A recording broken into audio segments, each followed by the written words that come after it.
चुगलखोर पड़ोसन। क्या कर रहे हो? छत पे जाके अखबार पढ़ूंगा। बस यही करो। तुम्हें पता भी है कि बहू क्या गुल खिला रही है? उसने नया फेसबुक अकाउंट बना लिया है। रोज 10 फोटो डालती है। हमारे परिवार की तो नाक कटवा देगी ये। और तुमको ये बात कैसे पता चली? अरे पड़ोसन ने बताया। उसकी बहू भी फेसबुक पर है ना, तो उसको पता चल गया। हाँ हाँ, जैसे तुम तो बहुत भोली हो। पड़ोसन रोज सास को उसकी बहू के नाम पर भड़काती थी। आज तो आपकी बहू कह रही थी मुझसे आके कि आप दिन भर खाती रहती है, खा खा के घटोत्कच हो गई है। क्या? उसने मुझे घटोत्कच बोला? अरे वो खुद ना कटी सुपर्णखा है।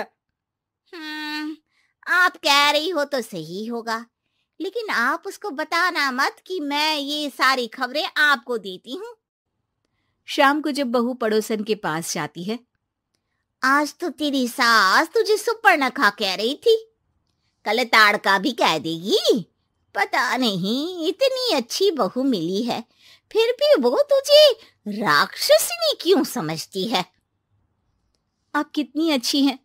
आप मेरी सास की हर बात मुझे बता देती हो, वरना मुझे पता ही नहीं चलता कि वो मेरी पीठ के पीछे इतनी बुरी बात करती है। चालाक पड़ोसन रोज ही दोनों सास बहू के सामने उन दोनों की ही बुराई करती और चुगली करके बातें बता देती, ताकि दोनों में हमेशा लड़ाई होती रहे। आपने तो बस छत पे बैठ के अखबार पढ़ना है और चाय के घूंट पीना है। बहू की वजह से मुझे तो जहर के घूंट पीने पड़ रहे हैं। कल वो मुझे मोटी घटोत्कच बोल रही थी। तो तुम भी तो उसको नाक कटी सुपर्णखा बोल देती ना। हाँ हाँ, वही बोल दिया मैंने उसे। आप मुझे कितना समझते हो? बहुत अच्छे से। मुझे वो ये बात पड़ोसन ने बताई ना, वही तो है आपकी शुभ चिंतक।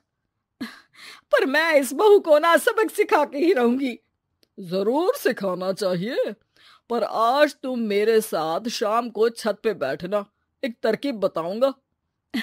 बिल्कुल बिल्कुल, कितना ध्यान रखते हो जी आप मेरा। मैं ना सब ध्यान रखता हूँ।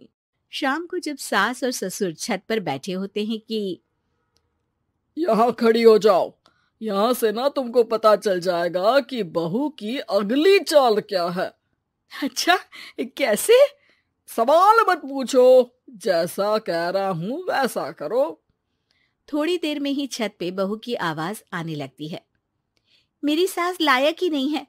मुझे पता होता तो सास बहू की भी कुंडली मिलवा लेती पहले ही।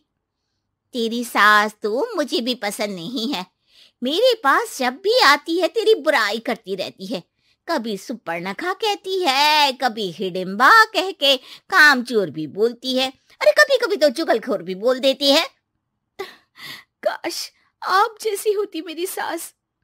ऊपर छत पे पड़ोसन और बहू की आवाज सुन के सास के होश उड़ जाते हैं। समझी? जी समझी। सुबह तुम्हारे सामने ये बहू की बुराई करती है और शाम को बहू के सामने तुम्हारी। मतलब आप सिर्फ अखबार नहीं पढ़ते, सारी खबरें भी रखते हैं। अब तो इस पड़ोसन को भी सबक सिखाना पड़ेगा। शाम को सास बहू को जाके पड़ोसन की साजिश के बारे में बता देती है। हाँ, मुझे माफ कर दो माँ जी। तुम भी अपनी माँ जी को माफ कर दो, इन्होंने भी तो तुमको बहुत कुछ कहा है। अरे बस बस, अब ये सोचो कि पड़ोसन को सीधे कैसे करना है। अगले दिन सुबह पड़ोसन सास का इंतजार कर रही होती है, लेकिन वो देखती है कि वहां सास और बहू एक साथ आ जाते हैं। अरे अरे, आज दोनों एक साथ। हाँ, सोचा कि बहू की पीठ पीछे बुराई करने से क्या फायदा, मुंह पे ही बोलती हूँ मैं। हाँ, मैंने भी सोचा आपको 2 बार मेहनत करनी पड़ती है, एक ही बार में काम खत्म कर लोगी। हैं? वो मैं आप लोगों को कैसे पता चला?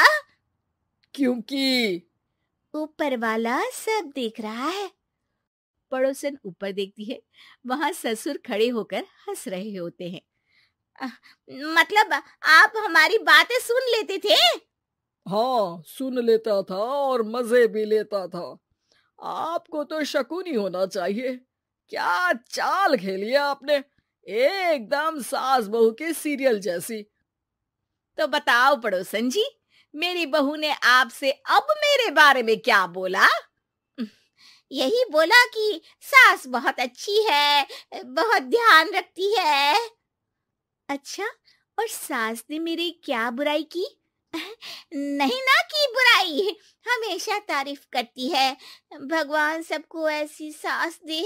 मेरी गलती है जो मैंने आप लोगों में आग लगाने की कोशिश की। पर छत पे लगा हुआ सीसीटीवी यानी कि शर्मा जी सब देख रहे थे। हाँ जी, मुझे माफ कर दीजिए। माफ क्या, आपको तो अब हम साफ ही कर देंगे अपने वालों की लिस्ट से। आज से आपकी और हमारी बात बंद, लेकिन बुराई जारी रहेगी। अब आपकी हरकत के बारे में पूरे मोहल्ले को बताना तो पड़ेगा ना आंटी जी।